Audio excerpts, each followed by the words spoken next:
Babala, it's another K-pop afternoon. Ito ay noong nasa Tokyo kami. Tuwang-tuwa ang once ninyo na si Charlene sa photo booth experience niya sa loft, Shibuya, Tokyo, Japan. Located sa 6th floor. I got you, sabi ng Twice.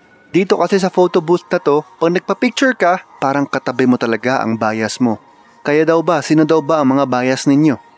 Medyo high-tech kasi itong photo booth. Click mo lang ang bias mo at ilaglag mo na ang mga coins mo. 1,000 yen o mga 400 pesos nung time na yon. Pag big time ka dahil anak ka ng seaman or something, papicture ka na sa lahat ng siyam na members ng Twice. Tutyal.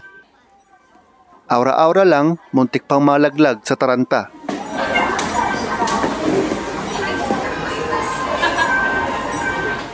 Tuwang-tuwa ang bata. Hindi na nga niya napansin na luwa na ang kanyang tiyan.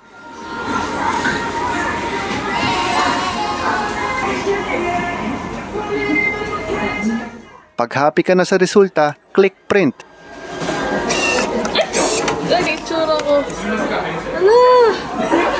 So nice. Ay wow! Wow, Miss Heart!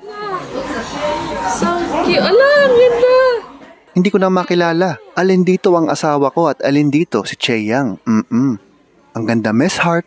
Although wala pa rin tatalo doon sa picture na konting dangkal lang ang distance ng member ng Twice. Aba ellipse pa rin kami dito sa mga realistic pictures na ito. Yung iba mukhang totoo no? But wait, there's more. Makakabili ka din ng mga makeup na ini-endorse ng members ng Twice. Dito pa rin sa loft, sa Shibuya, nasa cosmetics floor, para baka sakali maging kamukha mo din sila. Boom! Shakalaka, nabudol na naman si Charlene. Look at me, look at me. Ayos na ayos mga pre. Para akong naging endorser ng makeup mga pre. Bili na mga pre. Going once, going twice.